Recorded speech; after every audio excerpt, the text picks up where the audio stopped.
比较特别，没有连假，但是仍然祝福每一个人在中秋佳节，特别如果你有家人朋友从外地回来台南，然后可以一起团聚。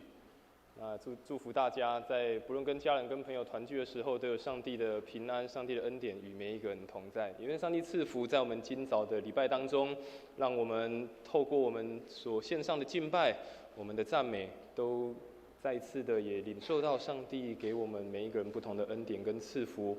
在我们开始分享上帝话语之前，我们再一次来做一个祷告。我们一起来祷告。亲爱的父神，感谢你带领我们在主日的清早，我们再次来敬拜你。带领我们每一个弟兄姐妹，让我们在此时此刻打开我们的心，一起来领受你的话语。主啊，求你帮助我们，让我们有一颗敬拜、敬畏你的心，在你的面前降服，也在你的面前再一次支取从你而来的恩典，从你而来的力量，从你而来的帮助。带领我们每一个弟兄姐妹，透过今早的礼拜，再一次与你真实的相遇，帮助我们。也更新我们的心思意念，愿主你赐福以下的时间，与我们每一个弟兄姐妹同在，向你献上我们同心合一的祷告，奉主耶稣基督的圣名来求，阿们。今天要跟大家分享一个主题，叫做心灵和诚实的敬拜。在前2次，当我在讲台跟大家一起分享信息的时候，一起分享我们一起来做礼拜的这个系列。过去的2次跟大家分享我们为什么来做礼拜，以及在上次跟大家分享我们做礼拜在做些什么。我们在做礼拜当中，我们为什么要敬拜赞美？我们为什么奉献？我们为什么读圣经？甚至第一堂礼拜为什么要念启应文？为什么要在启应？我们还在祷告，为什么要有这么多不同的程序？帮助我们，让我们在礼拜当中，我们更清楚知道我们为何礼拜，也更清楚知道每一次礼拜每一个程序背后对我们重要的意义是什么。今天要继续跟大家一起分享一个主题，叫做心灵和诚实的敬拜。透过刚刚我们用一个非常特别的方式，请我们的姐妹来念撒玛利亚妇人，男生来念耶稣，让我们有一个这个角色的这个扮演啊，让我们去体验一下，当我们如果是撒玛利亚的妇人，或者我是耶稣，又或者我就是在那个当下，我会有什么想法？我会怎么应答？但是无论我们怎么想，耶稣给我们一个很清楚的答案。耶稣说，敬拜他的人要用心灵和诚实去敬拜他。而且耶稣在那段的经文，他还非常重要的，他说了2次。他非常强调，用了2次说要用心灵和诚实去敬拜神。所以今天我们要一起来学习，每个主日我们都来到这边，我们都说我们来敬拜神，我们都说我们来参加一场的敬拜，我们来参加一场礼拜，我们参加一场崇拜。但我们来参加敬拜、参加礼拜，到底应该带着一个什么样的心态？甚至我们应该有什么样的一个态度？让我们今天透过耶稣跟撒玛利亚人的对话，以及我们自己在每一次参与礼拜的过程，我们一起来思考，我们一起有新的学习跟看见。首先，我们再次回顾刚刚的经文，当耶稣跟撒玛利亚人在那个井边对话的时候，耶稣说出了这个撒玛利亚人生命的状况。当然，我们今天从19节开始读。如果你有机会，你从第3章回去读，你会发觉整个约翰福音第3章有好一大段落都在讲耶稣跟这个撒玛利亚人发生的故事。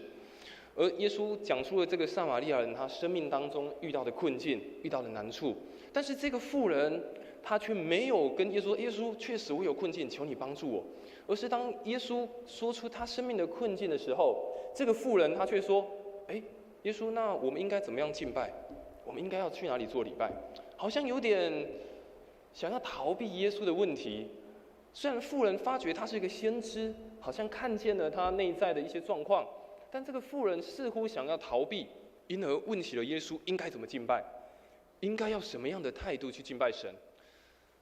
而刚刚我们一起读到这个妇人，他就说以色列人在耶路撒冷敬拜，而我们撒玛利亚人在另外一座山敬拜。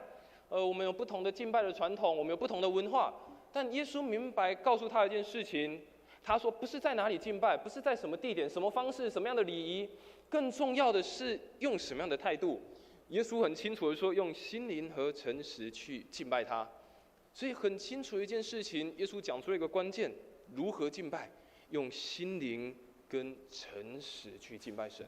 所以，我们今天一起来学习，一起来看，我们每次来敬拜，每次来礼拜，什么叫做心灵和诚实？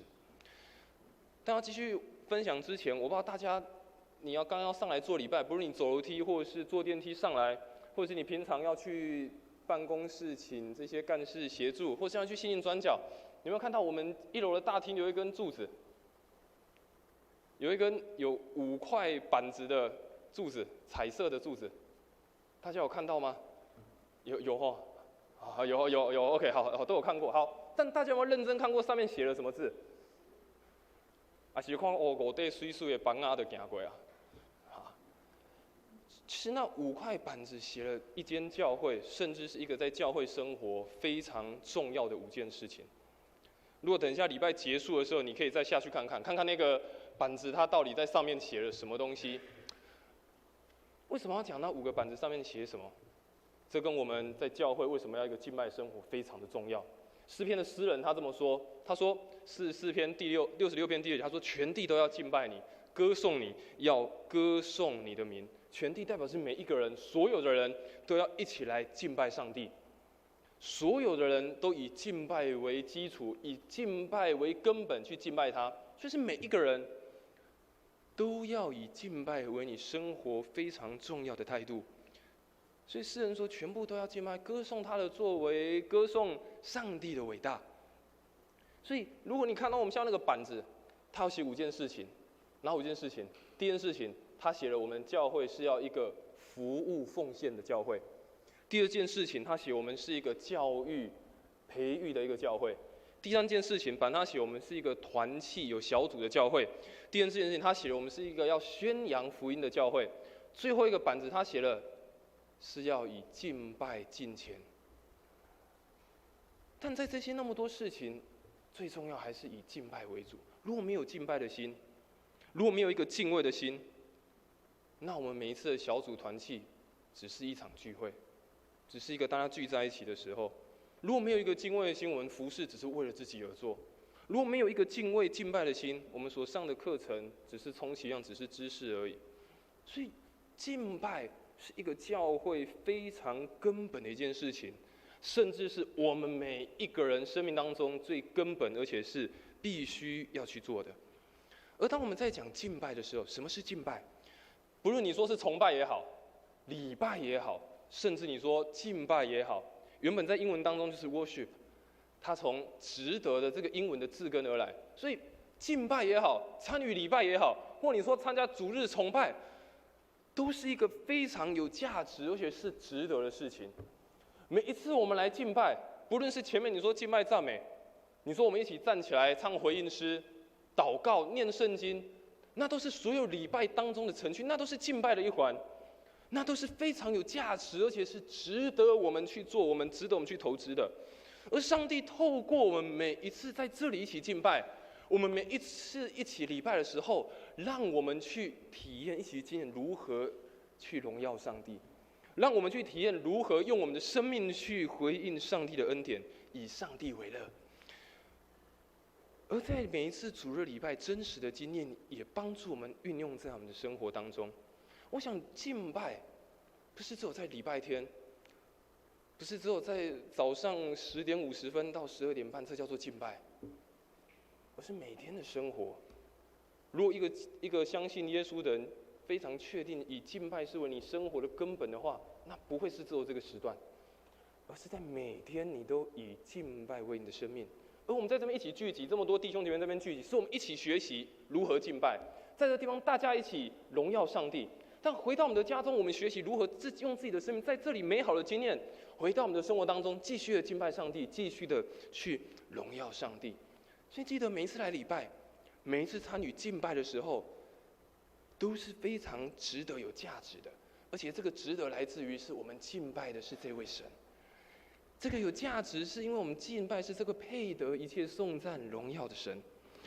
而我们继续看敬拜，什么是敬拜？在旧约跟新约在讲敬拜又有点不大一样。当我们看旧约，他描述敬拜，他说是一个匍匐，跪倒在地上，五体投地跪倒在地上敬拜上帝，卧倒在地上，甚至在讲是一个对上帝非常的尊崇，对上帝非常的尊敬。在新约描写这个词的时候，他用另外一个方式描述，他在说是像是一个仆人，一个仆人，他看到他的主人，他就赶快跑到前面，赶快跑到主人前面，亲吻主人的手。不论旧约描写是趴在地上、跪在地上敬拜上帝，或是像新约描写，好像是一个仆人跑到主人面前亲吻他的手，背后都在描写什么？描写当一个人要敬拜的时候，描写一个人要来参与一场礼拜的时候，带着是一个以神为主体的一件事情，不是以自己，不是以自己。你为什么会跪在地上？你为什么会降服？代表你发觉自己的不足，你发觉有一个人是比你更伟大的、更值得、配得这一切的。为什么你会屈前的亲吻，迫不及待的？因为你发觉这个人对你生命是重要的，你发觉这是对你更有价值的。所以每一次来敬拜的时候，我们要清楚知道一件事情，不是浪费时间，不是时间到我就来，时间到了10:50我要来敬拜了，而是这位神是配得我们赞美的，这位神是配得我们敬拜的。对于我们的生命也是非常重要，这是我们生命当中的根本。而圣经当中，他用很多不同的方式在描述敬拜这件事情。当我们读圣经，你会看到怎么样描写敬拜，可能用唱歌，可能是站立的，可能是跳舞，可能是举手，可能是跪下，可能是匍匐，可能是用祷告的方式，可能用奉献的方式。你看到圣经当中描写很多不同的方式在敬拜。我想我们每一次参与主日礼拜，或者是我们参与很多不同的敬拜的时候，我们也都会出现这样的一些方式。我们会举手，我们会大声的歌唱，我们会祷告，不论站着、坐着、跪着，甚至我们也用我们的生命，甚至用我们可以献上的来奉献给神，来敬拜他。所以，当我们再一次的来重新思考什么是敬拜的时候，我们就知道敬拜绝对不是唱歌。不是前面那个敬拜赞美，然后就带我们举手唱歌，就是这样而已。这个不是全部，这是在全部当中的一部分，带领我们继续的敬拜，带领我们继续晋升，享受在整场的礼拜当中。敬拜绝对不是举手赞美、高举双手就这样祷告而已，也不是参加一个聚会，而是反映出我们跟上帝的关系。你为什么来参加礼拜？为什么你要举手？为什么你要唱歌？为什么你要奉献？因为你回应了你上帝跟你的关系，你回应了，你发觉你跟上帝的关系是如此的亲密，所以你这样子做，所以你这样的敬拜他，所以你这样子用一个敬畏的心来到他的面前。所以让我们再一次的想，什么是敬拜？绝对不是在那边唱歌、跳舞、举手，或是我坐在这边唱一个礼拜，是我们的生命跟上帝生命真实回应我们与他的关系。所以耶稣说到，那我们就要用心灵跟诚实来敬拜他。耶稣就说到，我们要用我们的心灵，用我们的诚实来敬拜他。我们再次看刚刚的经文，耶稣怎么样告诉那个撒玛利亚的妇人？他说：时候将到，如今就是了。那真正拜父的，用心灵和诚实拜他，因为父要这样的人拜他。神是个灵，所以拜他的必须用心灵和诚实拜他。耶稣在那边讲了2次，拜他的用心灵和诚实来敬拜他。耶稣再一次的强调心灵、诚实。什么是心灵？若从圣经当中，它可以有2个不同的意思来看，一个指的是圣灵，圣灵指的是每一次当你在敬拜的时候，圣灵的工作就在这个当中，在你的生命当中来彰显。另外一件事情，什么叫心灵？就是你生命的灵性，你生命的中心。所以当我们发觉，你如何用心灵敬拜？当你敞开你的心跟神敬拜的时候，上帝的灵进到你的内心、你的心灵当中，圣灵的工作就在你的内心当中开始产生，开始动工。在那个敬拜当中，你就享受上帝同在的美好。耶稣也说要用诚实来敬拜他。什么是诚实？用一个真诚、没有诡诈，用一个真实的你，用一个带有上帝真理的方式来敬拜他。所以你当然上帝的面前是敞开自己的，没有人可以在上帝的面前隐藏自己。敞开你的心灵，敞开你的生命。所以耶稣说，每一次敬拜的时候，不论是主日的敬拜，不论是小组的聚会，不论是你参与哪一次的敬拜，耶稣说，都打开你的心灵，打开你的生命，来到他的面前，用你的全心全人来敬拜他，让上帝圣灵的工作不断的动工，让上帝的灵与我们每一个人的灵有连结，彼此的建立更加美好的关系。所以上帝创造我们的时候，吹了一口气，让我们成为有灵的活人。上帝吹了一口他的气在我们的生命当中，让我们不再只是靠我们自己的血气，靠我们的意志，靠我们的感情，靠我们的情绪在过活，而是靠着上帝的灵引导我们。而每次当我们敬拜的时候，上帝的灵就再次与我们的灵建立关系。所以我们活着，我们受造最重要的目的就是一生来敬拜神。活着就是为了要敬拜神，活着就是一生来回应上帝在我们生命当中的作为，聆听他的声音，聆听他的带领，帮助我们更加的认识他，也帮助我们知道怎么样去敬拜他。所以这成为一个被神拣选的人，上帝所创造的人，非常重要的一个人生的目的。活着就是为了敬拜他，活着就是为了要赞美他，用尽我们的一生。当我们还有气息的时候，就是敬拜他，就是来到他的面前，这是我们最重要的一件事情。所以当我们耶稣教导我们用心灵和诚实来敬拜的时候，我们就一起来想，那我们要带有什么样的态度？我们刚刚已经说什么是心灵，什么样是诚实，但我们要带什么样的态度？我们继续从耶稣跟撒玛利亚妇人的对话，我们一起来分享，我们一起来思考，我们要带有什么样的态度来参与每一次的敬拜。第一件事情不是只看重地点，也不是只看重方式，而是要一个渴慕的态度。不是看重地点，不是看重方式，而是有一个渴慕的态度。刚刚我们所读的经文，耶稣跟这个撒玛利亚妇人对话的时候，撒玛利亚妇人说什么？他说啊，我们这个撒玛利亚人，我们一定要到我们的圣山去敬拜，我们一定要到我们圣山的那个圣殿去敬拜，那边才是最棒的，那边才是有上帝的同在。他说，撒玛利亚继续跟耶稣说，但你们犹太人，你们都是去耶路撒冷。你们说耶路撒冷那边才是最好敬拜的地方，才是有圣殿，才是有上帝的同在。看到撒玛利亚妇人在跟耶稣说什么，他还讨论地点的问题。我们都去那里哦，耶稣你们犹太人去那里哦，我们不相往来，还是我们那里比较好。那个你们那个地方不是我们该去的，我不喜欢去那个地方敬拜，我不喜欢那个敬拜的方式，我还是在那个地方就好。但耶稣的回答让我们看见，不是在于在哪里，不是在于用什么献祭的方式，不是在于什么信仰的传统，更重要在于有没有一个渴慕的心。耶稣非常看重的是有没有一个渴慕的心。耶稣继续告诉这个妇人说什么？他说：“你当信我，时候将到，你当拜父。”不是在你说的那个圣山哦，不是你们撒玛利亚的盖圣殿的那个山哦，也不是在犹太人，也不是你口中说那个犹太人的耶路撒冷的圣殿，也不是在那个地方。你们所拜的你们不知道，我们所拜的我们知道，因为救恩是从犹太人出来。耶稣说：“不是你凶不是那个地方啦，也不是你说那个犹太人，不是，都不是。”耶稣在说的是在于一个渴慕的态度，不在于地点。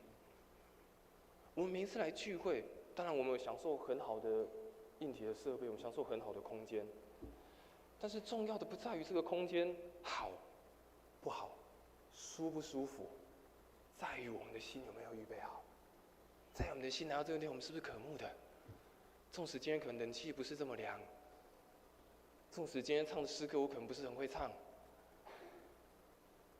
但在于我们那个渴慕的心，不在于今天如何，不在于这个地点如何，更重要在敬拜当中有很重要3个元素，是我们有没有预备好。我们的身体、我们的魂、我们的灵，我们的体、我们的灵、我们的魂有没有预备好？有时候我们的身体会软弱，有时候觉得哇，主日又要来做礼拜了，早上哇爬不太起来，昨天好累。昨天像中秋节，昨天可能有烤肉，烤肉烤太晚了，好累。今天不要来礼拜，昨天有烤肉，已经有馨香的祭了。礼拜我们就看主日的这个网路就好了。有时候身体会软，会觉得疲乏，这个工作好累，就休息一下好了。没关系，有很多替代方案。有时候我们的魂会告诉我们，我们的魂在掌管我们的情绪。我们的思想、我们的意念、我们的感情，有时候我们会被我们的情感所左右，有时候我们会被我们的情绪所左右，有时候我们会过度的批判，有时候我们会过度的情绪化，以至于觉得来这个地方我不喜欢，来这个地方没有人跟我问好，来这个地方我没有朋友，来这个地方我不知道做些什么我还是不要去好了。有时候我们的内心、我们的感觉欺骗我们。来教会没有帮助我倒不如出去玩好了，我倒不如出去找朋友好了。更重要的是，有时候是我们的灵，我们的灵对上帝失去了信心，我们的灵对上帝失去了敏感度，以至于我们用我们自己的灵，用我们自己的想象去敬拜上帝。神你没有帮助我，神你没有给我任何的祝福。神我好像没有办法对你敬拜，神我好像对你失去信心了。有时候我们的生命，有时候我们的人会发出错误的想象，对上帝做出错误的敬拜。所以我们要很清楚的知道，敬拜很重要，是预备好我们的心，预备好我们的全心全能，来到神的面前，把我们最好的献给他。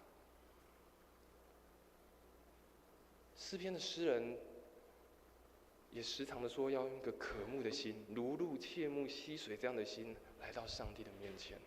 所以每一次的敬拜，每次参与礼拜，那都是一个我们生命的回应。如同刚前面有讲过类似的，那是我们生命的回应。我们带着一个怎么样的心来到上帝面前，用什么样的方式要献给他，表示我们的内心愿意对神发出我们对他的爱，发出我们对他的尊崇，发出我们对他的颂赞，发出我们对他所有的一切。所以诗篇的诗人，我的心切慕你，如鹿切慕溪水。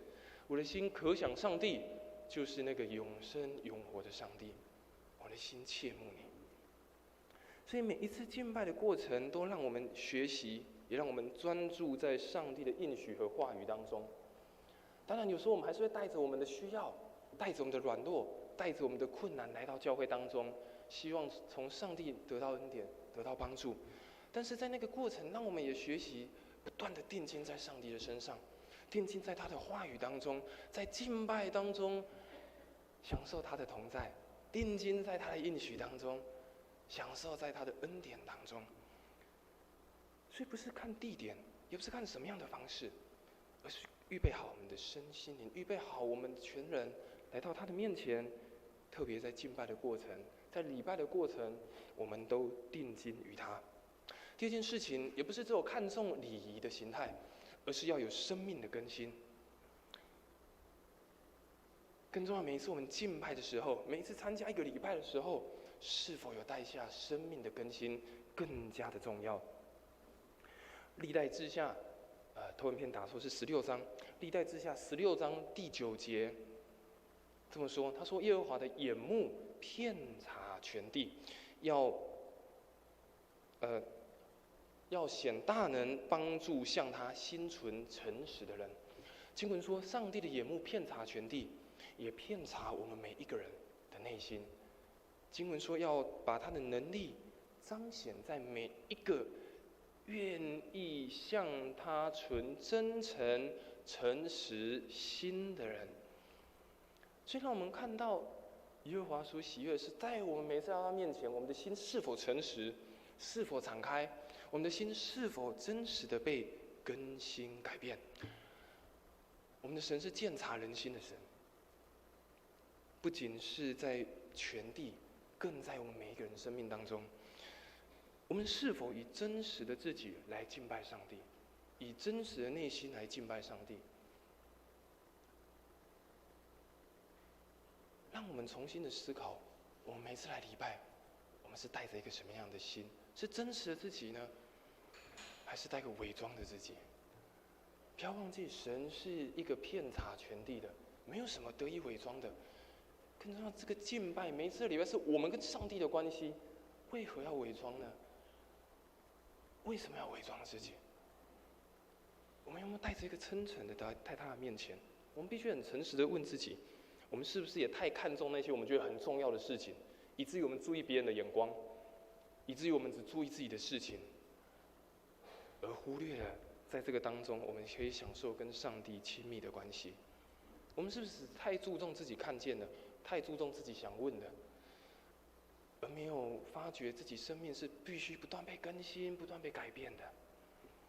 还是你只是带着问题来，然后觉得就这样了，不要带着问题回去？还是来这个神啊，这个你不要调整我，不要改变我，太难了，要改变很痛，改变很麻烦啊！不要，我来这里就做个礼拜就好，我就回家了。敬拜是帮助我们的生命再一次更新，敬拜是帮助我们生命、我们的心灵跟神的灵再一次的连结，得到改变更新的力量。我们刚所读的经文，我说前面好一大半段我们没有读到，因为那个故事很长。但耶稣到那个撒玛利亚的妇人旁边，到那个井边，这个妇人跟耶稣一个很长的一个生命的对话。如果你在教会久一点，或你对这个故事熟悉一点，你应该知道这个故事在说些什么。但我们也再次很快的，虽然今天没有读，我们来认识一下这个故事。当耶稣在正中午的时候，他跑到在那个井边遇到那个妇人。你想，很少人会正中午套中岛就落来，然后一个人跑到井边去打水，然后他也没有同伴，然后也没有找人，就是至少去打水，就找个朋友，然后还可以聊聊天啊，然后就至少有伴嘛。他没有，正中午非常热，然后一个人就跑去挑水，也很奇怪。之后，耶稣在跟他聊天的过程，继续跟他对话的过程，他说：“我来这边取水。”耶稣说：“这个水喝了会渴。”耶稣说：“我是生命的活水，喝我的永远不会再渴。”于是耶稣继续问说：“你的丈夫在哪里？”于是耶稣点出他生命的问题，他说：“你有5个丈夫，而现在这个也不是你原本的丈夫。”哇！你看到他有很错综复杂的男女的关系，他的生命非常的混乱。而当耶稣问完这个问题，就继续接到我们的这个经文。这妇人说：“哇，你真是先知怎么知道我生命的状况？”但是他没有说耶稣帮助我，他就说：“耶稣，但那个宗教礼仪怎么说？那个要怎么样敬拜？”他看重这些仪式，过于他生命的更新，过于他生命的改变，想办法逃避他生命的问题。你从他一开始，他为什么一个人到井边？他一定想要躲藏啊，他一定想要偷来，不想让别人知道说我要去打水咯，我要去井边哦。耶稣问他这些问题，他也想办法想要隐藏。但是耶稣说，当一个人真实的敬拜，带着一个诚实、心灵敞开的时候，是得着活水的，是得到改变的。耶稣说：“是。”当那个妇人说有一个弥赛亚，耶稣说：“是，就是我。”耶稣说：“是，就是我，我带来更新改变的力量。”你看那个井边的对话，在那个敬拜的过程，当妇人敞开心的时候，我们发觉什么？他从一个被别人排挤、一个排他，他变成被接纳了，生命被接纳了。耶稣接纳他，他也重新接纳自己。他从一个生命很痛苦、不知道怎么办，他得到一个新的盼望。他从原本只能打那个井水，喝了只会口渴的井水，得到了一个活水。他从只看外在的环境、外在的关系，重新调整内心的关系，内心的一个新的思维，有神同在的一个内心的世界。他的生命也变成原本只是在生活生存而已，但现在却真的得到一个活的生命。哇！你看，当一个人愿意敞开心，诚实的到上帝面前，愿意敬拜他的时候，带下多么丰盛，带下多么丰富的一件事情。所以什么是心灵诚实？刚刚我们提到的是生命的更新，每一次敬拜都是一个生命更新的时刻，就是让我们活在真理和真实里，就是不是依靠自己的力量，不是在依靠自己的力量躲藏，依靠自己的力量说啊我靠我自己就好啊，而是有上帝活在我们的内心，让我们很真实的去面对每一次敬拜的时候，每一次来到他面前，就重新被得着，重新被改变，重新被更新。所以敬拜的核心是发现真实的自己。虽然我们在这边一起敬拜，我们跟很多弟兄姐妹一起敬拜，但是敬拜还是你跟上帝的关系，你跟上帝的呼求，你跟上帝非常亲密的时刻，再次发掘你自己，也发觉我生命真的需要上帝的同在，也让上帝的旨意可以成就在我们的生命当中，而不再只是被我们自己的困难、被自己的限制所辖制住，被自己的想象的上帝所辖制住，觉得哇，上帝不可能，我靠我自己就好，而是在敬拜当中再一次看到神的大能同在在我们的生命当中。所以每一次我们对上帝的敬拜，都带我们进到神的同在当中，也不仅仅是那些渴望遇见神得着益处，更是对着那些疲乏无力的人、信心软弱的人、忧伤难过的人，得着一个重新恢复，再透过基督耶稣的能力，得到更新跟安息的机会。所以每次来礼拜，你有没有被更新？每次来敬拜，你有没有得到安息？每次来敬拜，你有没有觉得哇，真好，神啊，你再一次的更新改变我们的生命？所以当我们每一次来礼拜，每一次来敬拜，虽然是一起的敬拜，但当我们回到我们的家中，我们仍然继续的敬拜，带着这个更新的力量，回到我们的工作，回到我们的家庭，回到我们的职场，回到我们的学校，回到我们所能接触到的每一个时刻，继续带着一个敬畏的心、真实的心去敬拜神，也渴求神继续的将他的能力赏赐给我们。所以敬拜绝对不是在主日这1个小时、2个小时，不是在你参加某一次的特会，不是在你只是参加某一次的祷告会，而是敬拜就是我们的日常生活方式。敬拜就是我们的日常生活方式。前面说我们活着就是为了敬拜神，我们的活着就是为了要敬拜神。那这样活着不是只有主日才活着啊？每天我们都活着不是吗？当我们有生命气息，我们不就是活着吗？敬拜就是我们日常的生活方式。耶稣告诉撒玛利亚的妇人说：“时候到了，如今就是了。”什么时候？现在就是，下一秒也是，下一个小时也是，明天也是，就算中秋节放假也是。每个时刻都是敬拜神的时刻。而当我们每次主日再次聚集的时候，是大家一起敬拜，一起在这里一起荣耀神。之后我们再回到我们的家中，回到我们个人地方，继续的敬拜，用这里美好的经验继续的回应神。所以不论得时或不得时，都是敬拜最好的时。不论得时，不论不得时，都是敬拜最好的时刻。因为上帝带领我们，让我们学习，不是只有在主日敬拜，不是只有在主日我们就只有这样高声赞美，然后呼求，而是在每日的生活，得时不得时，都是敬拜神最美好的时刻。所以在每一次主日礼拜结束，我们也都要向神说：“神啊，我能做什么？神啊，我能为你做什么？在我这个敬拜的人生，在我敬拜的生活当中，在我这个敬拜的主日，在亲近你之后，主啊，我可以在我的生活当中如何敬拜你？如何活出一个敬拜的样式？学习让我们真实一个敬拜的生命，就在我们每日的生活当中，带着心灵诚实，不断的敬拜我们的神。愿上帝赐福每一个弟兄姐妹，特别赐福我们的教会，真实的成为一个心灵诚实敬拜的教会。每一次我们都渴慕，每一次都愿意火热来到上帝面前说：“神啊，现在就是了，如今就是了，现在就是敬拜你最好的时刻。”因为上帝赐我们每一个弟兄姐妹，也带领我们的教会。这是我们一起来唱一首回应的诗歌，我们坐着唱就好。之后我们唱完这首回应诗